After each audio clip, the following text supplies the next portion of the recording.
ಮನಸ್ಸಿನ ಒತ್ತಡ, ಆತಂಕ, ಡಿಪ್ರೆಷನ್ ಇವೆಲ್ಲ ಈಗಿನ ಕಾಲದಲ್ಲಿ ಸಾಮಾನ್ಯವಾಗಿದೆ. ಇದಕ್ಕೆ ಧ್ಯಾನದಿಂದ ಹೇಗೆ ನಾವು ಧ್ಯಾನ ಹೇಗೆ ಸಹಾಯ ಆಗುತ್ತೆ? ಬ್ರದರ್, ಒಂದು ಪ್ರಶ್ನೆ ಈಗ ನೀವು ಕೇಳಿದ್ದೀರಲ್ಲ, ಇವತ್ತಿನ ಏನಂತಾರೆ ಅದನ್ನ, ಈ ಟೈಮಲ್ಲಿ ಇಡೀ ಮನುಷ್ಯ ಜನಾಂಗವನ್ನು ಕಾಡ್ತಾ ಇರುವಂತಹ ಒಂದು ಸಮಸ್ಯೆಯನ್ನು ಕೇಳ್ತಾ ಇದ್ದೀರ ನೀವು. ಇದನ್ನು ಆ ಕಾಲದಲ್ಲೇ, ಫಾರ್ ಎಕ್ಸಾಂಪಲ್ ಬುದ್ಧನ ಟೈಮಿಂದನೇ ಹೇಳ್ದ, ದುಃಖಕ್ಕೆ ಏನು ಕಾರಣ? ಆಸೆಯೇ ದುಃಖಕ್ಕೆ ಮೂಲ ಅಂತ ಹೇಳ್ದ. ದಾಜರು ಮೊನ್ನೆ ಯಾವಾಗಲೇ ಮ್ಯಾಥಮೆಟಿಕ್ಸ್ ಥರ ಹಾಕ್ಕೊಡ್ತಾರಲ್ಲ, expectations is inversely proportional to happiness. This is the problem brother. ಎಲ್ಲಿವರೆಗೆ ಎಕ್ಸ್ಪೆಕ್ಟೇಷನ್ಸ್ ಇರುತ್ತೋ, ಎಕ್ಸ್ಪೆಕ್ಟ್ ನಾಟ್ ಅಂತ ಅಲ್ಲಿ ಮಣಪಾಕ ಮನೆ ಚಾರಿಜಿಯವರ ಕಾಟೇಜ್ ಮುಂದ್ಗಡೆ ಹಾಕಿ ಇಟ್ಟಿದ್ರಲ್ವ, ಆದರೂ ಅಷ್ಟು ಜನ ನಾವೆಲ್ಲ ಅಭ್ಯಾಸಗಳು ಕೂತ್ಕೊಳ್ತಿದ್ವು ಗಂಟೆಗಟ್ಟಲೆ. ಎಕ್ಸ್ಪೆಕ್ಟ್ ನಾಟ್, ಎಷ್ಟು ಎರಡು ಪದದಲ್ಲಿ ಎಂತಹ ಒಂದು ಆನಂದವನ್ನು ಇಟ್ಟಿದ್ದಾರೆ ಅಂದರೆ, ಹ್ಯಾಪಿನೆಸ್ಸನ್ನು ಇಟ್ಟಿದ್ದಾರೆ ಅಂದರೆ, ಇವತ್ತು ಅದು ಸಿಗ್ತಾ ಇಲ್ಲ. ಯಾಕೆಂದರೆ ಎಕ್ಸ್ಪೆಕ್ಟೇಷನ್ಸ್ ಜಾಸ್ತಿ ಆಗಿಬಿಟ್ಟಿದೆ. ಯಾವಾಗ ಎಕ್ಸ್ಪೆಕ್ಟೇಷನ್ಸ್ ಜಾಸ್ತಿ ಆಗ್ತದೋ ಅವನು ಹೋಗ್ತಾನೆ. ಇದು ಈ ಕಡೆ ಬರಲ್ಲ, ಲೋಡ್, ಮೆಂಟಲ್ ಲೋಡು ಜಾಸ್ತಿ ಆಗ್ತಾ ಹೋಗ್ತದೆ. ಮತ್ತು ಶಿಸ್ತಿಲ್ಲ ಇವತ್ತಿನ ಜನರ ಒಂದು ಜೀವನದಲ್ಲಿ. ಡಿಸಿಪ್ಲಿನ್ ಕಮ್ಮಿ ಆಗ್ತಿದೆ ಬ್ರದರ್, ಡಿಸಿಪ್ಲಿನ್ ಇಲ್ಲ. ಸೊ ಅದೇನಾಗುತ್ತೆ, ಯಾವಾಗ ಡಿಸಿಪ್ಲಿನ್, ನಮ್ಮ ಅಭ್ಯಾಸಿಗಳು ನೋಡಿ ಏನು ಹೇಳ್ಕೊಟ್ಟಿದ್ದಾರೆ, 4 ಹೇಳ್ಕೊಟ್ಟಿದ್ದಾರೆ. ಮಾರ್ನಿಂಗ್ ಮೆಡಿಟೇಷನ್ನು, ಸಂಜೆ ಶುದ್ಧೀಕರಣ, ರಾತ್ರಿ ಮಲಗೋ ಮುನ್ನ ಪ್ರಾರ್ಥನೆ, 9 ಗಂಟೆಗೆ ವಿಶ್ವ ಪ್ರಾರ್ಥನೆ. ಇವು 4ನ್ನ ಮಾಡ್ಕೊಂಡು ಹೋಗಿ ಅಂತ ಹೇಳಿದ್ದಾರೆ. ಇವು 4ನ್ನೇ ಮಾಡ್ತಾ ಬಂದರೆ ಅವ್ನ ಲೈಫಲ್ಲಿ ಡಿಸಿಪ್ಲಿನ್ ತಾನಾಗೆ ಮೈಗೂಡ್ಬಿಡುತ್ತೆ. ಸೊ ಆ ಡಿಸಿಪ್ಲಿನ್ ಅಂತಕ್ಕಂಥದ್ದು ಬಹಳ ಮುಖ್ಯ ಆಗ್ತದೆ. ಸೊ ಆ biological clock will have to establish ಆಗಬೇಕಲ್ಲಿ. ಯಾವಾಗ ಒಂದು ಬಯೋಲಾಜಿಕಲ್ ಕ್ಲಾಕ್ ಎಸ್ಟ್ಯಾಬ್ಲಿಷ್ ಆಗ್ತದೋ ಆಟೋಮೆಟಿಕ್ಕಾಗಿ ಡಿಸಿಪ್ಲಿನ್ ಆಗಿಬಿಡುತ್ತೆ ನಮ್ಮ ಲೈಫು. ಇವನ್ ನಮ್ಮ ಆಲ್ ಅವರ್ ಎಂಡೋಕ್ರೈನ್ ಗ್ಲ್ಯಾಂಡ್ಸ್ ಏನಿದೆ ಎಲ್ಲ ನೀಟಾಗಿ ಕೆಲಸ ಮಾಡೋಕ್ಕೆ ಶುರು ಮಾಡ್ತದೆ. ನ್ಯೂರೋ ಟ್ರಾನ್ಸ್ಮಿಟರ್ಸ್ ಏನಿದೆ ಬ್ರೈನಲ್ಲಿ ಎಲ್ಲ ನೀಟಾಗಿ ಕೆಲಸ ಮಾಡೋಕ್ಕೆ ಶುರುವಾಗ್ತದೆ. ನೇಚರ್ ಜೊತೆ ಟ್ಯೂನ್ ಅಪ್ ಆಗ್ತೀವಿ, ಸಿಂಪ್ಲಿಸಿಟಿ ತಾನಾಗೆ ಬರ್ತದೆ.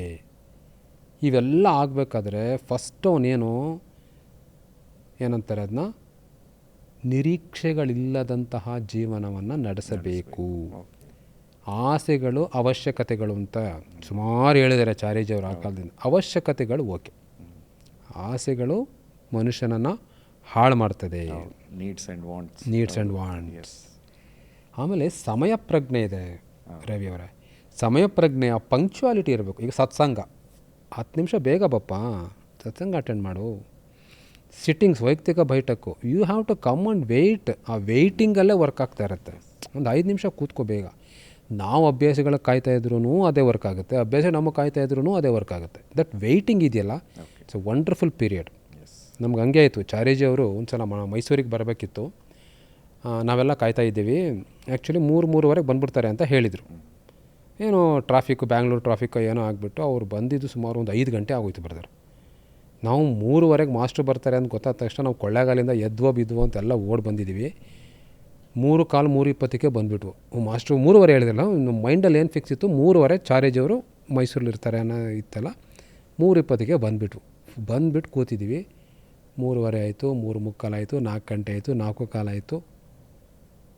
ಸೊ ಫೋನ್ ಮಾಡ್ತಾಯಿದ್ದಾರೆ, ಇಲ್ಲ ಬರ್ತಾಯಿದ್ದಾರೆ, ಬ್ಯಾಂಗ್ಳೂರು ಬಿಟ್ಟಿದ್ದಾರೆ, ಬನಶಂಕರಿ ಬಿಟ್ಟಿದ್ದಾರೆ, ಆನ್ ದ ವೇ ಇದ್ದಾರೆ, ಮಂಡ್ಯ ಹತ್ರ ಇದ್ದಾರೆ, ಹಿಂಗೆ ಏನೇನೋ ಹೇಳ್ಕೊಂಡು ಹೋಗ್ತಾ ಇದ್ದಾರೆ ನಮಗೆ. ಅವರು ಬಂದರು ಮಾಸ್ಟ್ರು, ಅವರು 5 ಗಂಟೆ ಆಗಿತ್ತು. ಚಾರ್ಜಿ ಗುರುಗಳು ಬಂದರು. ಬಟ್ ನಮಗೆ ಏನು ಫೀಲ್ ಆಯ್ತಂದರೆ, ಆ 3:15ಇಂದ 5 ಗಂಟೆವರೆಗೆ ವೆಯ್ಟ್ ಮಾಡಿದ್ವಲ್ಲ, 1.5 ಪೀರಿಯಡ್ ಇತ್ತಲ್ಲ, ಅಲ್ಲೇ ವರ್ಕ್ ಆಗಿಬಿಟ್ಟಿತ್ತು ಬ್ರದರ್. Inner connection. ಮಾಸ್ಟ್ರು ಬಂದಮೇಲೆ ಮಾಸ್ಟ್ರು ನೋಡಿದ್ದಷ್ಟೇ. ಹೌದು, ಅದಕ್ಕಿಂತ ಮುಂಚೆ ಅಲೌಕಿಕ ಮಾಸ್ಟ್ರ್ ಇದ್ರಲ್ಲ ನಮ್ಮ ಜೊತೆ, ಫುಲ್ ಕನೆಕ್ಟಿವಿಟಿನಲ್ಲಿ. ಒಬ್ಬೊಬ್ಬೊಬ್ಬೊಬ್ಬೊಬ್ಬ ಅದ್ಭುತವಾದ ಟ್ರಾನ್ಸ್ಮಿಷನು, ಅದ್ಭುತವಾದ ಒಂದೇ ಒಂದು ದೊಡ್ಡ ಸಿಟ್ಟಿಂಗ್ ಆಗೋಯ್ತು ನಮಗೆ. ಅಷ್ಟು ಜನಕ್ಕೆ ಏನೋ ಒಂದು ಎಲ್ಲೋ ಅಜ್ಜಿ ಎತ್ತದಂಗೆ ಆಗಿತ್ತು. ಮಾಸ್ಟರ್ ಬಂದ ತಕ್ಷಣ ದಟ್ಸ್ ದ ಕ್ಲೈಮ್ಯಾಕ್ಸು. ಆಮೇಲೆ ಅದು ಹೊಟ್ಟೋಯ್ತು. ಅದೇನಿತ್ತಲ್ಲ, ಒಂದು ಪುಲ್ಲಿಂಗ್ ಇತ್ತಲ್ಲ, ಆ ಪುಲ್ಲಿಂಗ್ ಸಡನ್ನಾಗಿ ಮಾಸ್ಟರ್ ನೋಡಿದ ತಕ್ಷಣ ಹೊಟ್ಟೋಯ್ತು. ಅದರಿಂದ ಆ ತಾಳ್ಮೆ ಬೇಕು, ಕಾಯಬೇಕು. ಒಂದು ಸತ್ಸಂಗಕ್ಕೆ ಆಗಲಿ, ಒಂದು ಭಂಡಾರಕ್ಕೆ ಪ್ರಿಪ್ರೇಷನ್ ಆಗಲಿ, ಒಂದು ವಾಲಂಟ್ರಿ ವರ್ಕ್ ಆಗಲಿ, ಒಂದು ಸಿಟ್ಟಿಂಗ್ ಕೊಡೋದೇ ಆಗಲಿ, ಧ್ಯಾನಕ್ಕೆ ಕೂತ್ಕೊಳ್ಳೋದೇ ಆಗಲಿ, ನಿಧಾನಕ್ಕೆ ತಾಳ್ಮೆಯಿಂದ ಆ ಪಂಕ್ಚುಯಾಲಿಟಿ 10 ಗಂಟೆ ಅಂದರೆ 9:45 ಇರಬೇಕು. ಇದು ಬರಬೇಕು, ಡಿಸಿಪ್ಲಿನ್ ಬರಬೇಕು, ಎಕ್ಸ್ಪೆಕ್ಟೇಷನ್ಸ್ ಇರಬಾರ್ದು. ಹೀಗೆ ನಮ್ಮ ಜೀವನದಲ್ಲಿ ಸುಮ್ಮನೆ ಡಿಪ್ರೆಷನ್ ಒಂದು ದಿವ್ಸಕ್ಕೆ ಬರಲ್ಲ ಬ್ರದರ್, ಸ್ಟ್ರೆಸ್ಸು ಒಂದು ದಿವ್ಸಕ್ಕೆ ಬರೋದಿಲ್ಲ. ನಮ್ಮ ಜೀವನ ಪ್ರೇಮ ಅಂತ ಏನಿದೆ, ಆ ಲೈವ್ಲಿನೆಸ್ ಏನಿದೆ, ಆ ಸೆಲ್ಫ್ ಎಸ್ಟೀಮ್ ಅಂತ ಹೇಳ್ತೀವಿ. I am a Ramachandra mission ಅಭ್ಯಾಸಿ.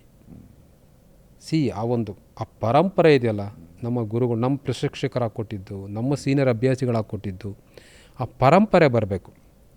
ಆ ಪರಂಪರೆ ಬಂದಾಗ ಅದನ್ನು ಉಳಿಸ್ಕೊಂಡು ಹೋಗುವಂಥ ಒಂದು ಜವಾಬ್ದಾರಿ ನಮಗೆ ಬಂದಾಗ ಆ ಜೀವನ ಪ್ರೀತಿ ಇದೆಯಲ್ವಾ ತೊಗೊಂಡೋಗುತ್ತೆ, ಆ ಲೆವೆಲ್ಗೆ ನಮ್ಮನ್ನು ಕರ್ಕೊಂಡೋಗುತ್ತೆ. ಆವಾಗ ಈ ಡಿಪ್ರೆಷನ್, ಈ ಸ್ಟ್ರೆಸ್, ಮೆಂಟಲ್ ಹೆಲ್ತ್ ಡೆಫಿನೇಷನ್ ಏನು ಗೊತ್ತಾ ರವಿ ಅವರೇ ಹೇಳುತ್ತೆ ಅಂದರೆ, ಫಸ್ಟ್ ನಮ್ಮ ಪೊಟೆನ್ಷಿಯಾಲಿಟಿ ಏನಿದೆ ಅದನ್ನು ನಾವು ನೋಡ್ಕೋಬೇಕು. ಈಗ ನೀವು ಯಾವುದ್ರಲ್ಲೋ ಒಂದಷ್ಟು ಪೊಟೆನ್ಷಿಯಲ್ ಇದ್ದೀರ. ಸೊ ರವಿ ಅಂದರೆ ಮುಗೀತು, ಇದೆ. ಮಧು ಅಂದರೆ ಇದೆ. ಹಾಗೆ ಒಬ್ಬೊಬ್ರದ್ದು ಒಂದೊಂದು ಥರ ಇರ್ತದೆ. ಅದು ಇಸ್ ಪೊಟೆನ್ಷಿಯಲ್. ಅವನು ಅದರಲ್ಲಿ ಮ್ಯಾಥಮೆಟಿಕ್ಸಲ್ಲಿದ್ದಾನೆ, ಕ್ರಿಯೇಟಿವಿಟಿಲಿದ್ದಾನೆ, ಲೀಡರ್ಶಿಪ್ಪಲ್ಲಿದ್ದಾನೆ, ಕಮ್ಯುನಿಕೇಷನಲ್ಲಿದ್ದಾನೆ, ವೊಕ್ಯಾಬ್ಯುಲರಿಲಿದ್ದಾನೆ, ಲ್ಯಾಂಗ್ವೇಜಲ್ಲಿದ್ದಾನೆ, ಪೊಯಮ್ಸಲ್ಲಿದ್ದಾನೆ, ವಾಲಂಟ್ರಿ ವರ್ಕಲ್ಲಿದ್ದಾನೆ, ಸ್ಟೇಜ್ ಮೆಡಿಟೇಷನ್ ಪ್ರಿಪರೇಷನಲ್ಲಿದ್ದಾನೆ, ಕಿಚನಲ್ಲಿದ್ದಾನೆ. ಅವನು ಅದರಲ್ಲಿ ಅವನು ಪಕ್ಕ, ಅವನು ಅದರಲ್ಲಿ ಪಕ್ಕ ಇದ್ದಾನೆ ಅಂದಾಗ ದಟ್ ಈಸ್ ಹಿಸ್ ಪೊಟೆನ್ಷಿಯಾಲಿಟಿ. ಅದು ಅವನಿಗೆ ಗೊತ್ತಿರಬೇಕು ಫಸ್ಟು. ಅದು ಮೊದಲನೇ ಲೆಕ್ಕ ಆಗ್ತದೆ. ಎರಡನೇ ಲೆಕ್ಕ ಏನಪ್ಪ ಅಂತಂದರೆ, ಅವನ ಆ ಒಂದು ಜೀವನದಲ್ಲಿ ಬರ್ತಕ್ಕಂಥ ಸ್ಟ್ರೆಸ್ ಇದೆಯಲ್ಲ, ಆ ಒತ್ತಡ ಇದೆಯಲ್ಲ, ಅದನ್ನು ಯಾವ ಮಟ್ಟದಲ್ಲಿ ಅವನು ನಿಭಾಯಿಸ್ತಾನೆ, how he cope with stress, ಇದು ಮುಖ್ಯ ಆಗ್ತದೆ. ಮಾನಸಿಕ ಆರೋಗ್ಯ ಅವ್ನು ಉಳಿಸ್ಕೋಬೇಕಂದ್ರೆ ಈ ಡಿಪ್ರೆಷನ್ನು, ಒತ್ತಡ ಎಲ್ಲ ಕೇಳಿದ್ರಲ್ಲ ನೀವು, ಟೆನ್ಷನ್ನು, ಆ್ಯಂಗ್ಸೈಟಿ ಇವೆಲ್ಲ ಹೋಗ್ಬೇಕಂತಂದರೆ first he should know his potential ಏನು. ಎರಡನೇದು how he cope with stress. Okay, ಮತ್ತು ಅವನು ಸಮಾಜಕ್ಕೆ ಏನು ಕಾಂಟ್ರಿಬ್ಯೂಷನ್ ಕೊಡ್ತಾ ಇದ್ದಾನೆ. We have to give. ಋಣ ತೀರಿಸ್ಬೇಕು. ಮಣ್ಣಿನ ಋಣ, ಜನದ ಋಣ, ಅನ್ನದ ಋಣ, ರಿಲೇಷನ್ಶಿಪ್ ಋಣ, ಸಂಸ್ಥೆಯ ಋಣ, ಗುರುಗಳ ಋಣ, ಜೀವನದ ಋಣ, ಜೀವದ ಋಣ. ಈಗ ಋಣಗಳು ಇದ್ದೇ ಇರುತ್ತೆ ಮನುಷ್ಯನಿಗೆ. ಆ ಋಣ ತೀರಿಸ್ತಾ ಹೋಗ್ಬೇಕು ಅವನು. Contribution to the nature. ಪ್ರಕೃತಿನ ಬಂದು ಪ್ರಕೃತಿಗೆ ಕೊಡಬೇಕಾದಂತಹ ಋಣವೂ ಇರ್ತದೆ. ಈಗ ದಾಜಿ ಗುರುಗಳು ಎಷ್ಟೊಂದು ಮಾಡ್ತಿದ್ದಾರೆ, ನೇಚರ್ನೇ ಕೊಡ್ತಾ ಇದ್ದಾರೆ. ಅವರು ನೇಚರ್ನ ಇನ್ನೂ ಚೆನ್ನಾಗಿ ಪಿಕಪ್ ಮಾಡ್ತಿದ್ದಾರೆ. ಮಾಲಿನ್ಯ ರಹಿತ ನೇಚರ್. ಇದು ಚಾರ್ಕೋಲು, ಡಸ್ಟ್, ಕಸದಿಂದ ರಸ, ಅದ್ರ ಮಹತ್ವ ಏನು ಅಂತ ಗೊತ್ತಿರಲಿಲ್ಲ ಜನಗಳಿಗೆ. ಇವತ್ತು ಏನು ಅದನ್ನು ಅವರು ಎಷ್ಟು ಮಾಡಬಹುದು ಅಂತ ಅವರು ತಿಳಿಸ್ತಿದ್ದಾರೆ. So that's why we have to give back to nature. ಪ್ರಕೃತಿಯಿಂದ ಕಾಂಟ್ರಿಬ್ಯೂಷನ್ ಟು ದ ಸೊಸೈಟಿ. ನೀವೊಬ್ಬ ಟೀಚರ್ ಆಗಿದೆಯಾ, ಮಕ್ಳಿಗೆ ಪಾಠ ಹೇಳಪ್ಪ. ಡಾಕ್ಟರ್ ಆಗಿದೆಯಾ, ಪೇಷಂಟ್ಸ್ ನೋಡಿ ಹುಷಾರು ಮಾಡಪ್ಪ. ನೀನು ಒಳ್ಳೆ, ನಿನಗೆ ಲೀಡರ್ಶಿಪ್ ಕ್ವಾಲಿಟಿ ಇದೆಯಾ, ಒಂದಷ್ಟು ಸಂಘಟನೆ ಮಾಡಪ್ಪ, ನಿಸ್ವಾರ್ಥವಾಗಿ ಕೆಲಸ ಮಾಡಪ್ಪ. ಹೀಗೆ ಬದಲಾವಣೆ ಶುರು ಆಗುತ್ತೆ ಬ್ರದರ್. ಅದು ಏನು ಅಂದರೆ ಡಿವೈನ್ ಎನರ್ಜಿ ನಮ್ಮನ್ನ ಉಪಯೋಗಿಸ್ಕೊಳ್ಳೋಕೆ ಶುರು ಮಾಡಿಬಿಡುತ್ತೆ. We become the tool. ಅವನ ಕೈಯಲ್ಲೇನೋ ಉಪಕರಣ ಆಗಿಬಿಡ್ತೀವಿ. So contribution to the society ಮುಖ್ಯ ಆಗ್ತದೆ. ಮತ್ತು ಏನೇ ಮಾಡಿದ್ರು ವರ್ಕ್ ಪ್ರೊಡಕ್ಟಿವಿಟಿ ಇರಬೇಕು. ವರ್ಕ್ ಪ್ರೊಡಕ್ಟಿವಿಟಿ ಅಂದರೆ ಈಗ ಏನು, ಈ ಎಲ್ಲರನ್ನ ಯಾರಾದರೂ ಕೇಳಿದ್ರೆ ಇವತ್ತು ಗೊತ್ತಲ್ಲ ನಿಮಗೆ ರವಿ ಬ್ರದರ್, ವರ್ಕ್ ಪ್ರೊಡಕ್ಟಿವಿಟಿ ಅಂತಂದರೆ ದುಡ್ಡು ಸಂಪಾದನೆ ಮಾಡೋದು ಅಲ್ಲ. ವರ್ಕ್ ಪ್ರೊಡಕ್ಟಿವಿಟಿ ಅಂದರೆ ಪುಣ್ಯ ಸಂಪಾದನೆ ಮಾಡೋದು. ನೀನು ಹಿಂಗೆ ಹಂಗೆ ಹೊಂಟೋಗ್ಬೇಡ. ವಿವೇಕಾನಂದರು ಹೇಳ್ತಾರಲ್ಲ, ನೀನು ಹೆಂಗೆ ಬಂದು ಹಾಗೆ ಹೋದರೆ ಏನಯ್ಯ ಪ್ರಯೋಜನ, ಏನಾದರೂ ಆಗಿ ಹೋಗು ಅಲ್ವಾ. ಪುಣ್ಯ ಸಂಪಾದನೆ ಮಾಡಪ್ಪ ನೀನು. ಪುಣ್ಯ ಅಂತಂದರೆ ಏನು, ನನಗೆ ಕೊಟ್ಟ ಜೀವನವನ್ನು ನಾನು ಅರ್ಥಪೂರ್ಣವಾಗಿ ಬದುಕಿದೆ, ಅದನ್ನು ಉಪಯೋಗಿಸ್ಕೊಂಡೆ, ನೇಚರ್ ವರ್ಕ್ ಮಾಡಿದೆ, ನನ್ನನ್ನು ಯಾರು ಸೃಷ್ಟಿ ಮಾಡೋದನ್ನೋ ಅವನಿಗೆ ಖುಷಿ ಪಡೋ ಥರ ನಾನು ಕೆಲಸ ಮಾಡಿದೆ. ಹೀಗೆ work productivity. So these are all the 4 points in mental health ನಮಗೆ ಬರ್ತದೆ. ಇವು 4 ನಿಭಾಯಿಸಿದ್ರೆ ಕರೆಕ್ಟಾಗಿ ಡಿಪ್ರೆಷನ್ನು, ಆ್ಯಂಗ್ಸೈಟಿ, ಏನು ಸ್ಟ್ರೆಸ್ಸು, ಇವತ್ತು ಏನು ಸಮಾಜ, ಯಾಕೆಂದರೆ ಇದು ಅವ್ನ ಪೊಟೆನ್ಷಿಯಲ್ ಅವನಿಗೆ ಗೊತ್ತಿಲ್ಲ. ಸ್ಟ್ರೆಸ್ ಹೆಂಗೆ ಮೇಂಟೈನ್ ಮಾಡಬೇಕು ಗೊತ್ತಿಲ್ಲ. ಕಾಂಟ್ರಿಬ್ಯೂಷನ್ ಟು ದ ಸೊಸೈಟಿ ಇಲ್ಲ. ಸುಮ್ಮನೆ ಶೇಖರಣೆ ಮಾಡಿ ಮಡಗೋದು. ವರ್ಕ್ ಪ್ರೊಡಕ್ಟಿವಿಟಿ ಇಲ್ಲ. ವರ್ಕ್ ಪ್ರೊಡಕ್ಟಿವಿಟಿ ಅಂದರೆ ಅವನೇನು ಬರೀ ದುಡ್ಡು ಅಂದ್ಕೊಂಡ್ಬಿಟ್ಟಿದ್ದಾನೆ ಅಲ್ಲ. ಇವು 4 ಅರ್ಥ ಮಾಡಿಕೊಂಡ್ರೆ ಆ ಜೀವನ ಪ್ರೀತಿ ಅನ್ನೋದು ಬರ್ತದೆ.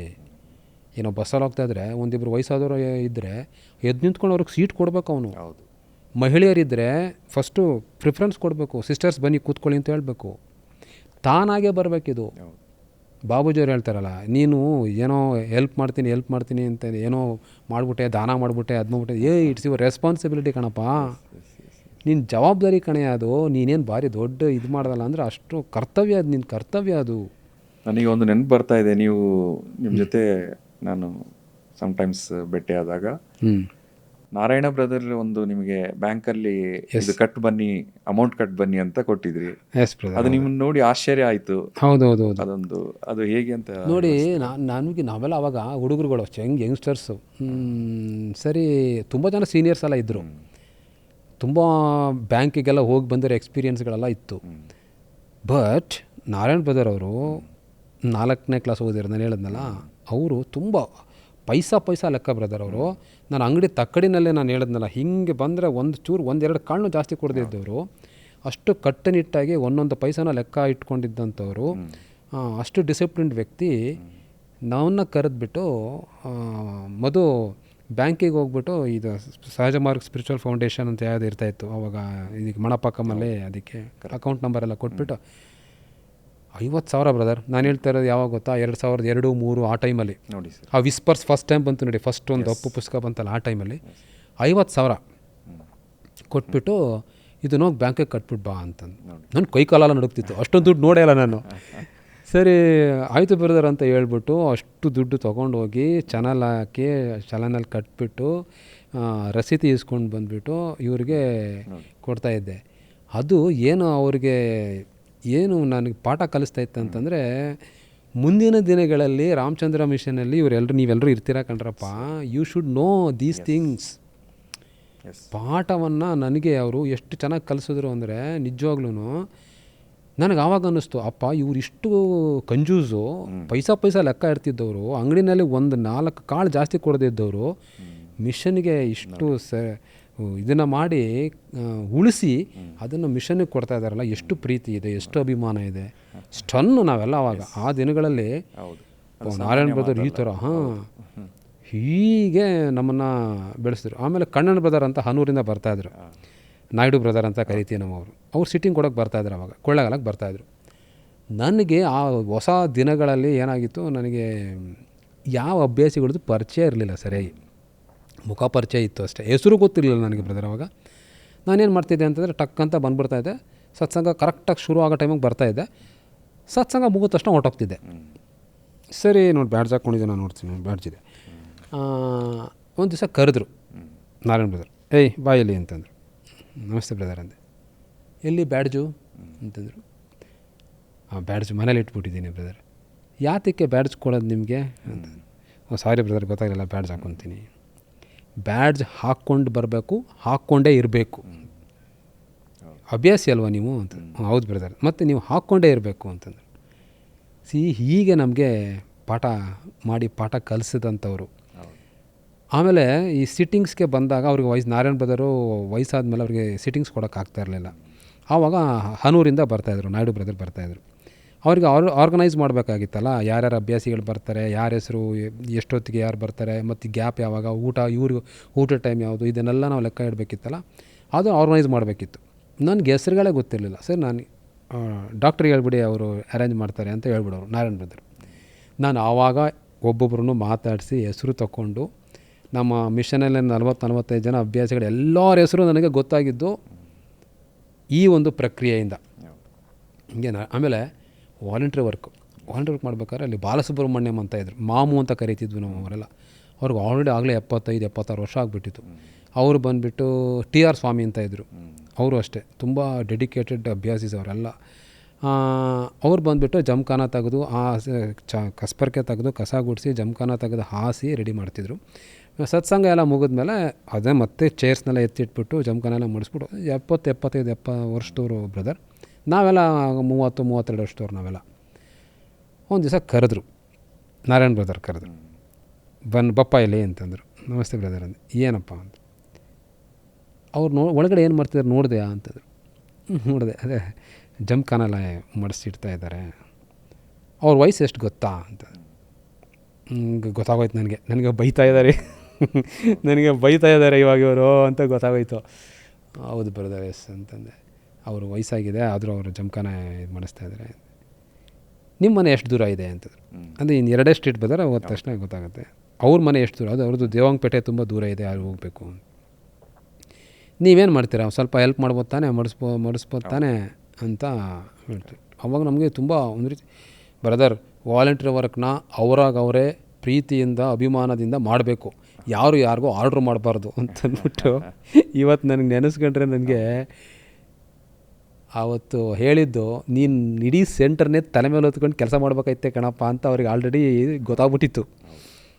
ಇವಾಗ ಅನ್ನಿಸ್ತಿದೆ ನನಗೆ, ಒಂದು ಪಾತ್ರೆ ಬೆಳಗೋದ್ರಿಂದ, ಲೋಟ ಬೆಳಗೋದ್ರಿಂದ, ಒಂದು ಗಿಡಕ್ಕೆ ನೀರು ಹಾಕೋದ್ರಿಂದ, ಡೋರು ಭದ್ರವಾಗಿ ಹಾಕಿದ್ದೇನೋ ಅನ್ನೋದ್ರಿಂದ, ಟ್ಯಾಪಲ್ಲಿ ನೀರು ಹೋಗೋಕ್ಕಿಂತ ಮುಂಚೆ ನಲ್ಲಿ ಸೋರ್ತಾ ಇದೆಯಾ ತೊಟ್ಟು ಅಂತ ಬೆಳಗ್ಗೆ ಓವರ್ ಟ್ಯಾಂಕಲ್ಲಿರೋ ನೀರೆಲ್ಲ ಮುಗಿದೋಗಿರುತ್ತೆ, ಅದು ಪೇಂಟಿಂಗ್ ಹೊಟ್ಟೋಗಿದೆಯಾ, ಆಮೇಲೆ ಮಾಸ್ಟರ್ ಫೋಟೋಗೆ ಕರೆಕ್ಟಾಗಿ ಲೈಟ್ ಹಾಕಿದ್ದೀನ, ಅದೊಂದು. ಅವ್ರ ಮನೆ ಎದುರುಗಡೆನೇ ಇತ್ತು, ನಮ್ಮ ಮಿಷನ್ ಎದುರುಗಡೆನೇ ಇತ್ತು ಅವ್ರ ಮನೆ. ರಾತ್ರಿ ನಾವು ಹಿಂಗೆ ಸ್ಪಿರಿಚುವಲ್ ಡಿಸ್ಕಷನ್ಸ್ ಮಾಡ್ತಾ ಕೂತ್ಬಿಡ್ತಿದ್ವು. ಒಂದು ರಾತ್ರಿ 10:30 11 ಗಂಟೆ ಆಗೋಗ್ಬಿಡೋದು, ಕತ್ಲೆ ಗೌ ಅಂತ ಇತ್ತು.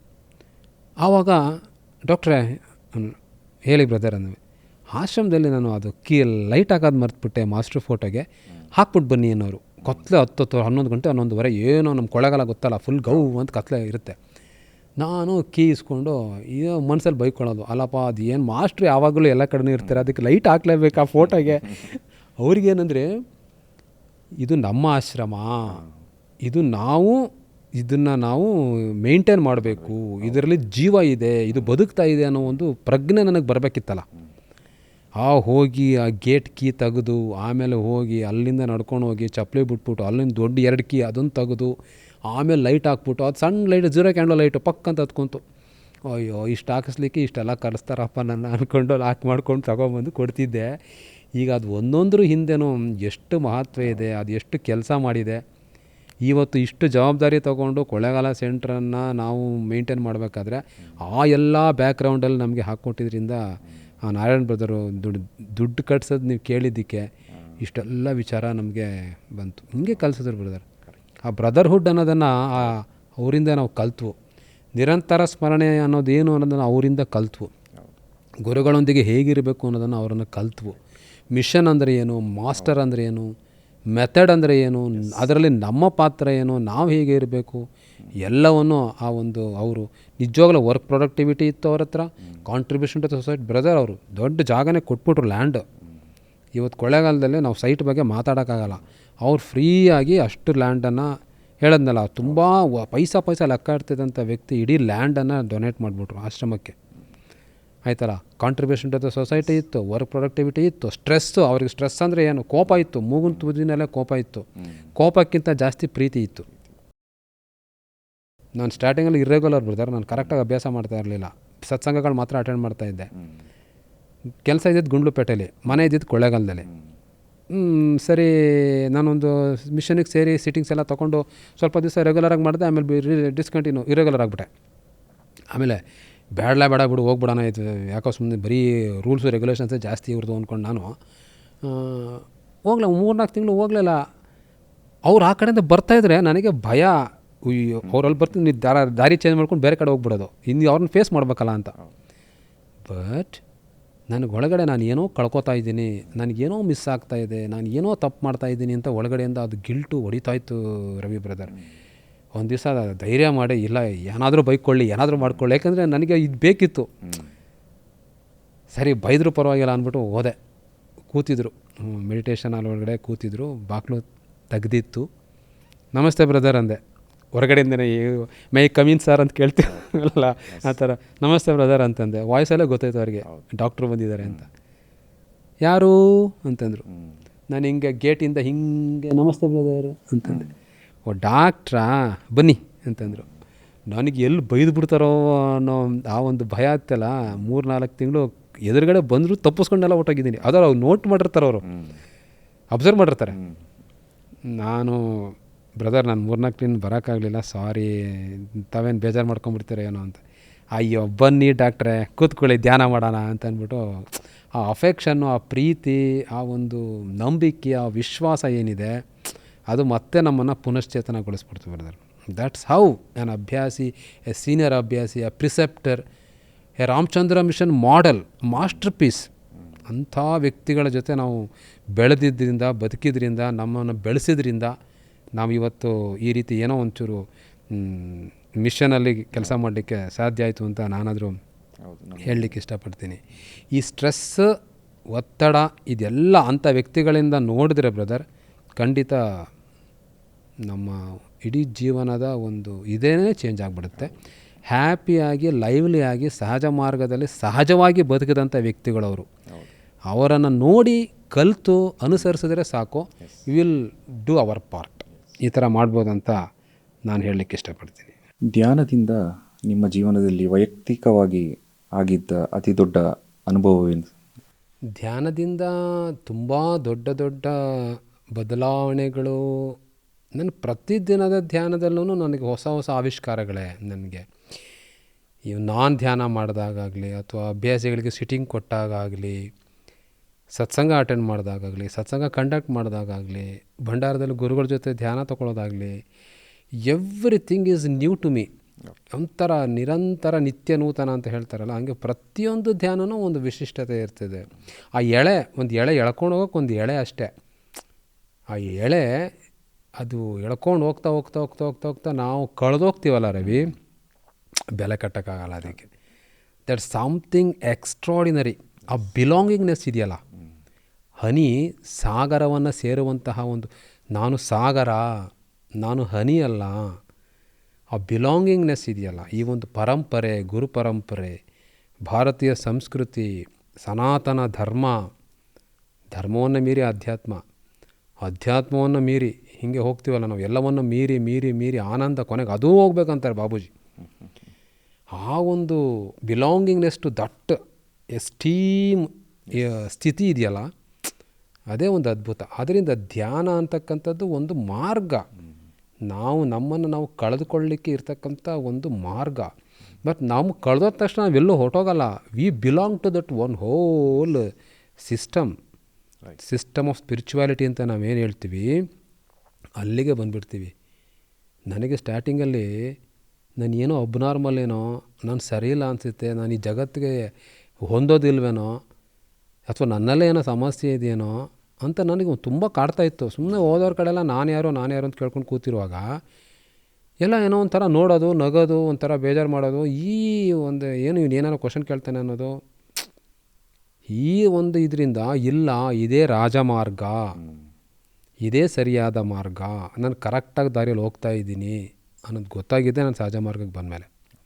ಇದು ಸಹಜ ಜೀವನ, ಈ ರೀತಿ ನಾವು ಬದುಕಬೇಕು. ನಾನು ಮನೆಗೆ ಬಂದೆ, ತವರ ಮನೆ ಸೇರಿಕೊಂಡೆ, ಈ ಒಂದು ಕಾನ್ಫಿಡೆನ್ಸ್ ಬಂದಿದೆ ಅವಾಗ. ಈ ಪ್ರತಿ ಸಲ ನಾನು ಕಣ್ಮುಚ್ಕೊಂಡು ಧ್ಯಾನ ಕೂತುವಾಗ ವಿ ಫೀಲ್ ದಟ್, ಆ ಒಂದು ಭಾವನೆ ಬರ್ತದೆ. ಆ ಒಂದು meditation is A love story. Exactly. Search stop ಆಗೋಯ್ತು. ನಾನೇನು ಆವಾಗಿಂದ ಬಂದೆ, ಆ ಸರ್ಚಿಂಗ್ ಸ್ಟಾಪ್ ಆಗಿ ಜರ್ನಿ ಸ್ಟಾರ್ಟ್ ಆಗೋಯ್ತು. Searching is stopped, that journey started. ಅದೇನು ಜರ್ನಿ? ಅನ್ಬಿಕಮಿಂಗ್.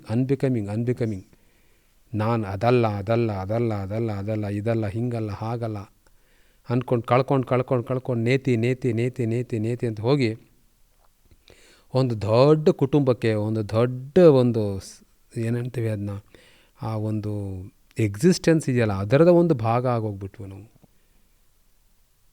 ನೀವಾಗಲಿ, ನಾನಾಗಲಿ, ಯಾರೇ ಆಗಲಿ, ಗುರುಗಳಾಗಲಿ, ವಿ ಆರ್ ಆಲ್ ಆ ಒಂದು ಸಹಜ ಮಾರ್ಗದ ಇಂಟೆನ್ಸಿಟಿ ಏನಿದೆ, ಲವ್, ಬ್ರದರ್ಹುಡ್ಡು, ಅದರ ಒಂದು ಭಾಗ ನಾನು.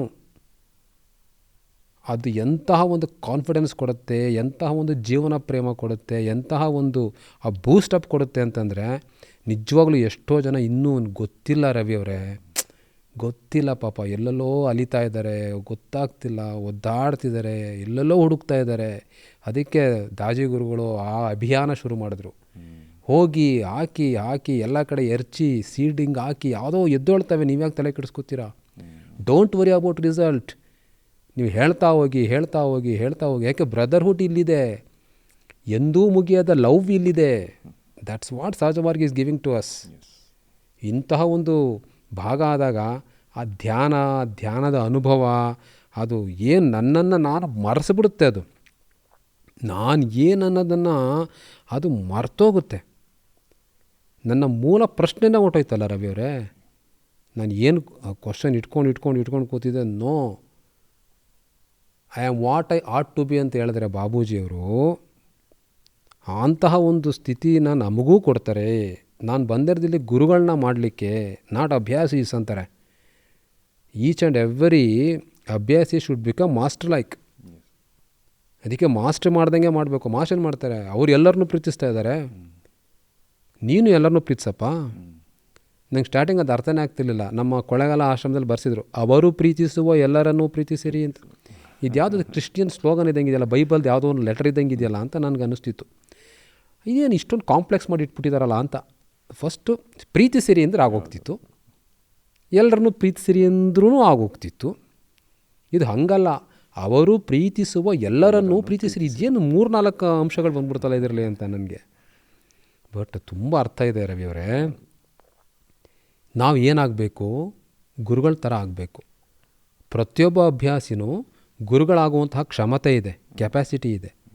ಯಾವಾಗ ಅದಾಗುತ್ತೆ, ನಾವು ಗುರುಗಳ ರೀತಿ ಕೆಲಸ ಮಾಡಿದಾಗ ಆಗುತ್ತೆ. ಗುರುಗಳಿಗೆ ಏನು ವರ್ಕ್ ಮಾಡ್ತಿದ್ದಾರೆ, ಎಲ್ಲರನ್ನು transmission is nothing but love. ಎಲ್ಲರನ್ನೂ ಪ್ರೀತಿಸ್ತಾ ಇದ್ದಾರೆ.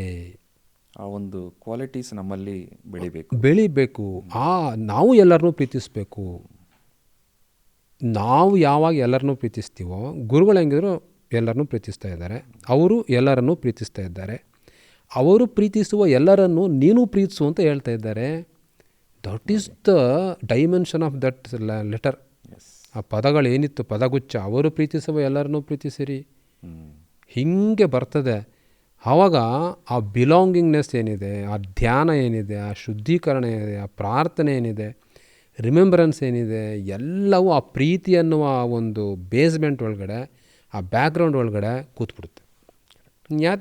ನಾವು ಯಾಕೆ ಸಿಸ್ಟಮ್ ಮೆಥಡ್ನ ಯಾಕೆ ಫಾಲೋ ಮಾಡಬೇಕು? ಬಿಕಾಸ್ ಗುರುಗಳು ಹೇಳಿದ್ದಾರೆ ಮಾಡಬೇಕು. ಎಷ್ಟೋ ಜನ ಅಂತಾರೆ, ನನಗೆ ಶುದ್ಧೀಕರಣನೇ ಬೇಕಾಗಿಲ್ಲ, ನನಗೆ ಪ್ರಾರ್ಥನೆ ಬೇಕಾಗಿಲ್ಲ, ನಾನು ಯಾವಾಗಲೂ ಅಲ್ಲೇ ಇರ್ತೀನಿ, ನಾನು ರಿಮೆಂಬರೆನ್ಸ್ಲೇ ಇರ್ತೀನಿ.